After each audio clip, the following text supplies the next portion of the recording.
Messieurs les ministres d'État en charge des relations avec le Parlement,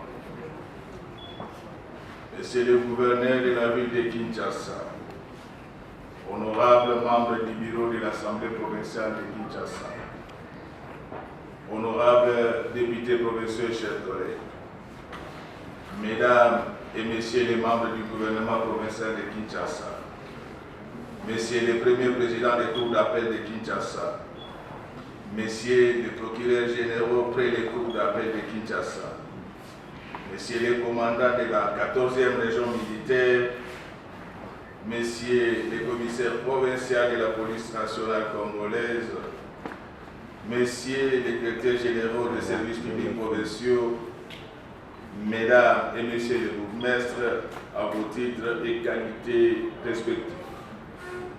En cette belle journée de mardi 30 mars 2021, sous solennellement la session ordinaire de l'Assemblée provinciale de Kinshasa, selon les prescrits des articles 16.1 de la loi portant principes fondamentaux relatifs à la libre administration des provinces, tel que modifié et complété par la loi numéro 13/001 du 22 janvier 2013 et 59.26 de son règlement intérieur. À mon nom, à celui des membres du bureau et des honorables députés provinciaux, je souhaite la bienvenue à tous nos invités dont la présence en dit long sur l'intérêt qu'ils portent sur les activités de notre Assemblée parlementaire.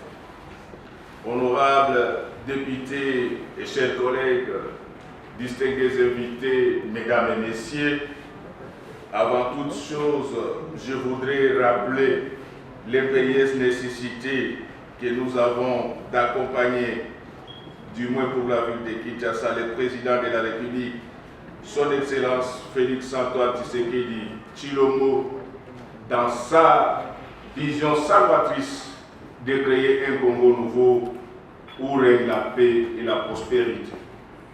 Honorables députés et chers collègues, je ne peux me permettre de vous livrer le contenu de mon propos sans dire un mot sur la seconde vague du Covid-19 d'une virulence inouïe qui est en train de s'abattre sur le monde et qui malheureusement a de l'incidence significative sur la fragile économie de la ville de Kinshasa.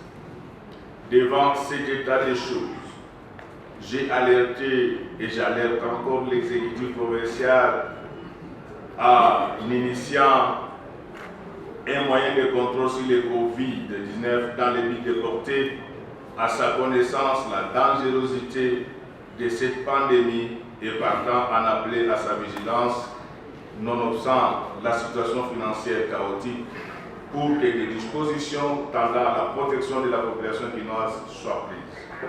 C'est ici l'occasion de rappeler que le monde est devenu globalisant, à telle enseigne que les contacts entre peuples sont quasi permanents, si bien que le gouvernement provincial doit encore multiplier les efforts pour préserver les vies humaines en déployant les moyens substantiels d'investigation aux frontières.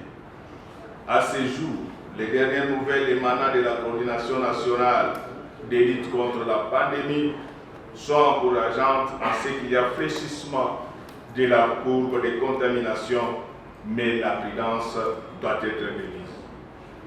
Dans ce même registre du social, je tiens à remercier les partenaires bi- et multilatéraux de la République démocratique du Congo qui lui ont, dans le cadre de l'initiative COVAX, fait don des centaines de milliers de vaccins.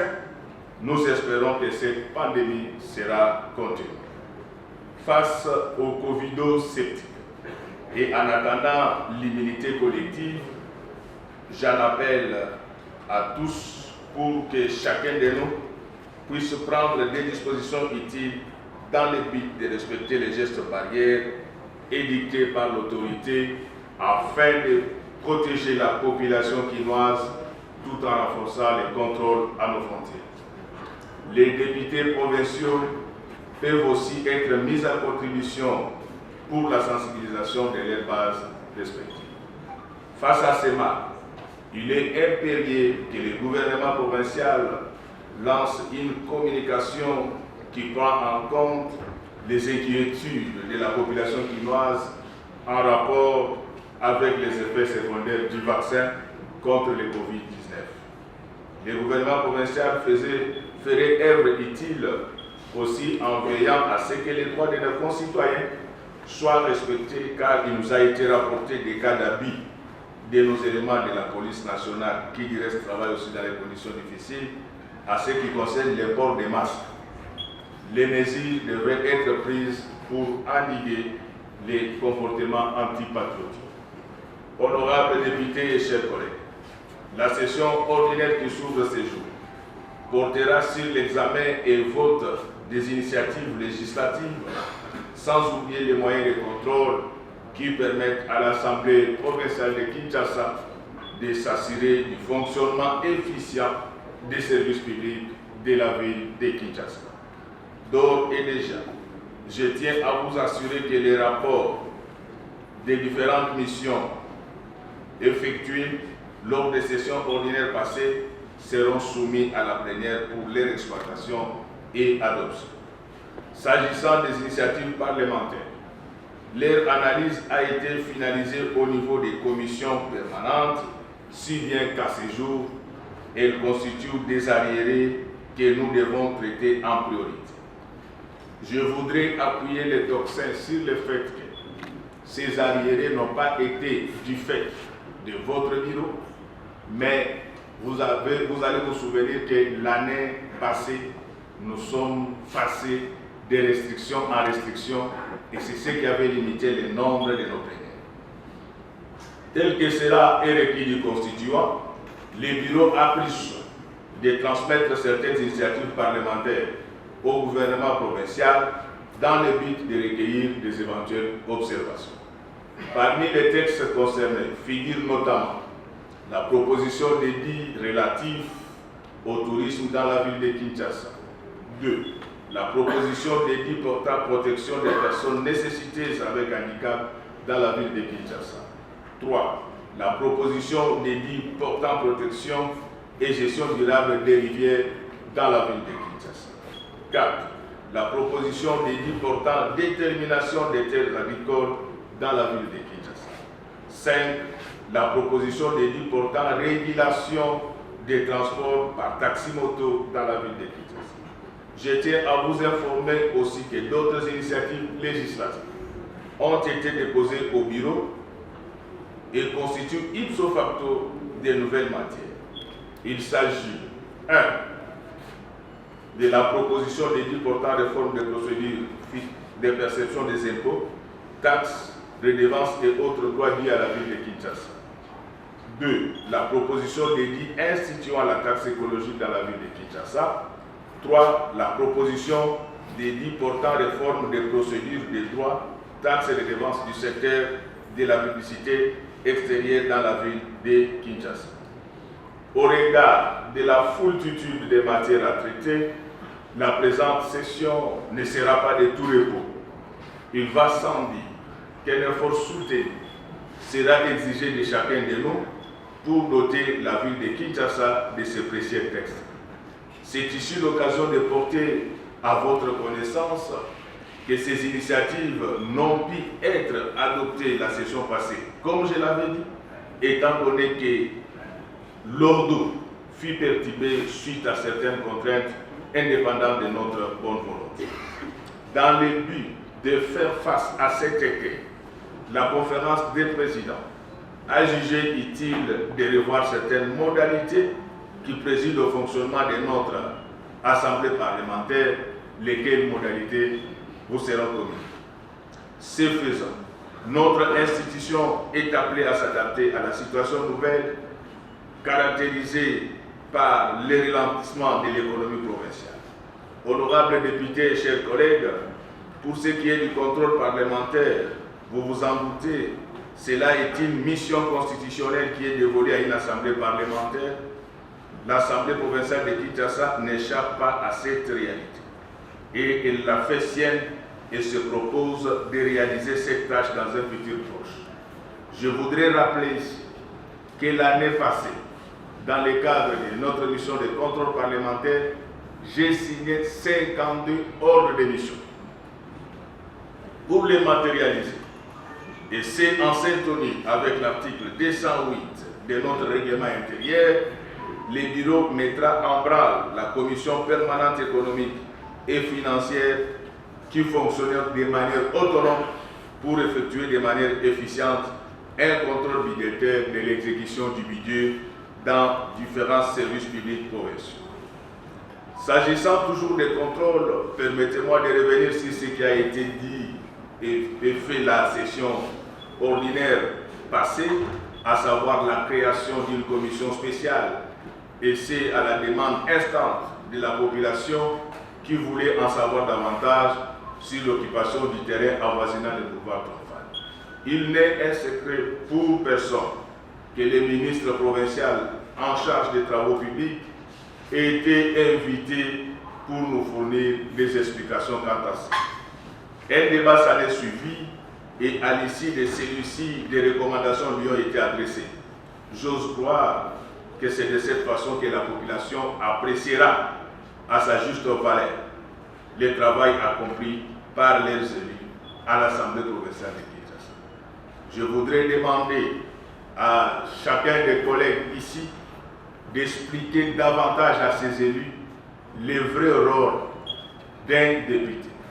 Parce que je me rends compte que souvent dans l'opinion, on nous assimile à l'exécutif et pourtant, nous sommes dans un pays où il y a une séparation drastique des fonctions.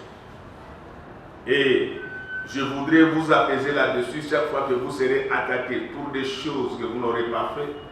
La réponse est simple. Il n'appartient pas à une maman maraîchère de critiquer un pilote. Honorables députés et chers collègues, au cours de la session passée, une rencontre avec les sénateurs élus de la ville de Kinshasa a été organisée par votre ville. Comme vous le savez, ces sénateurs sont sortis des entrailles de notre assemblée parlementaire. Ils représentent la ville de Kinshasa à la chambre haute du Parlement. Voilà pourquoi un pont devrait finalement être jeté entre nous pour qu'il y ait échange permanent, lesquels contribuera, je l'espère, à trouver la solution à certains problèmes auxquels est confrontée la ville de Kinshasa. Pendant l'intercession, fidèle à notre politique d'ouverture vis-à-vis des autres institutions, j'ai entrepris avec succès une ronde dans différentes entités territoriales décentralisées de la ville de Kinshasa, que sont les communes, dans le but de promouvoir les budgets participatifs, lesquels impliquent les citoyens, sinon la base dans la matérialisation de l'édit des finances tant au niveau local que provincial. Honorables députés et chers collègues, au fil des ans, particulièrement celui en cours, avec tout son lot de problèmes, des situations pénibles, des difficultés ardues et imprévues, ont exigé de nous une somme ordinaire de ténacité et de persévérance. Mais l'expérience m'a démontré qu'il n'est pas bon que la politique puisse se faire sur ce fond d'incompréhension réciproque. Nous nous proposons de communiquer davantage pour dissiper les différentes incompréhensions. Mais je connais qu'il peut exister des divergences politiques et idéologiques, ce que chacun de nous doit retenir qu'en situation démocratique, il s'avère utile que l'on intériorise certaines vertus. L'une d'elles, c'est la confrontation civilisée, qui est la règle en démocratie, ce qui sous-entend l'acceptation d'opinions contraires en admettant la différence. Dans cet hémicycle pluraliste, je privilégie la confrontation civilisée des arguments. Cet immense effort crée la beauté de la démocratie propre aux grands esprits que vous êtes, qui acceptent les compromis face à la contradiction. Au-delà des incantations politiques, ce qui nous est commun, c'est la ville de Kinshasa, notre cause commune, pour laquelle nous nous trouvons dans cet hémicycle. Ne perdons pas de vue. Nous serons forts unis que désunis. notre force doit être le rassemblement autour d'un idéal, en l'occurrence la ville de Kinshasa. Honorables députés, chers collègues, la session ordinaire passée, en guise de rappel, était essentiellement budgétaire, mais il s'est de relever que le budget 2021 a été élaboré et adopté dans un contexte de crise sanitaire. Il est certes vrai que la pandémie ne peut nullement être une excuse absolutoire. Cela m'amène à relever que le budget interroge, tenant compte de sa modicité par rapport aux attentes de la population quinoise, mais il n'en reste pas moins que seuls les résultats parlent. Tout en reconnaissant les difficultés financières que traverse notre ville, nous attendons de la part du gouvernement provincial la réalisation des actions retenues dans son programme provincial d'urgence qui s'articule autour de 3 axes, à savoir la riposte, la surveillance de la COVID-2019 et le renforcement du système de santé, l'atténuation des effets irrélatifs et le soutien pour une meilleure protection sociale, le soutien à la stabilité macroéconomique et à la relance économique. C'est pourquoi je propose l'accélération de l'exécution à mi-parcours de ce programme, car en acceptant de diriger, nous nous rendons tous redevables vis-à-vis de la population, tout en reconnaissant les contraintes financières qui sont les nôtres et qui s'observent dans tous les pays du monde actuel. Aussi, il nous faut une perspicacité plus qu'ordinaire pour répondre aux attentes des Quinoises et Quinois qui n'ont pas besoin de discours mais des actes concrets. Honorables députés et chers collègues, il est vrai que les moyens font défaut. Néanmoins, j'invite le gouvernement provincial à résoudre tant soit peu la triple précarité sociale, économique et financière, c'est-à-dire de nous sortir des contraintes sociales et environnementales. Nous devons vaincre l'adversité, j'en suis certain.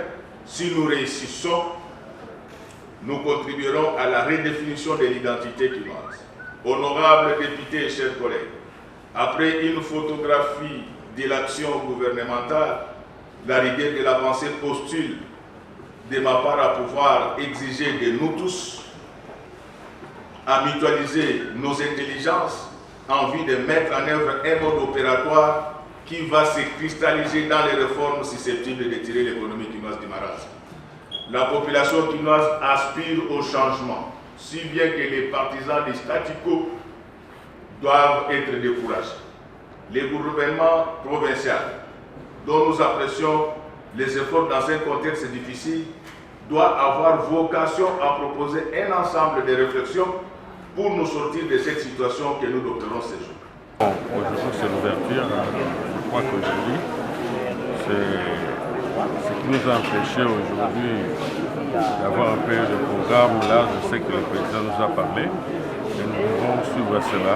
C'est le Covid-19 qui nous a créé beaucoup de problèmes sur le plan économique de notre pays.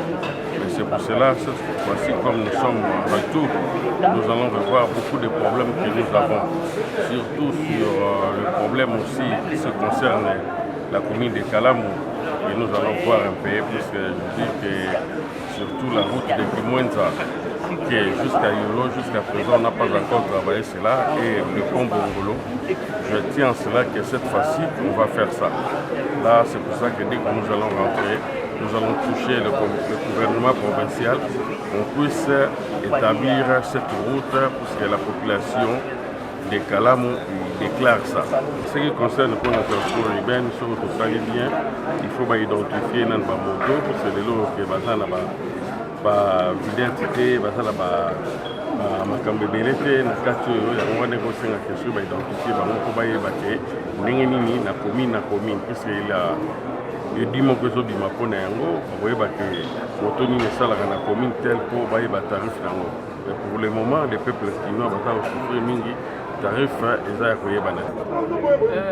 Toute la population quinoise, nous vous annonçons aujourd'hui que nous, les députés provinciaux de la ville de Kinshasa, nous venons de déposer une pétition contre le président du bureau, en l'occurrence l'honorable Odefoa Mpoïkadima. au nom de l'Union Sacrée. Alors je pense que dans les jours qui suivent, vous allez suivre toutes les activités que nous avons. On a vu la presse, Nabakinoa Nyonso, Mukolo ya Lelo, Union Sacrée et aussi côté sa pétition contre le président Yabiro Nabiso, l'honorable Godefroy Mpoika Dima. Donc comme il y a Union Sacrée, il y a un présenté bino document oyo. Bakise de réception, il y a des membres il y a bureau Nyonso, na ba cabinet Nyonso bakise ba réception, tina administration pétition Nabiso et côté, sauf quand na bureau il y a na cabinet il y a président bayambi documenté. Mais ce qui est vrai, pétition Nabiso et côté et dans les jours qui suivent, et c'est organisé, je suis à Malamu, dans la ville de Kinshasa. Merci.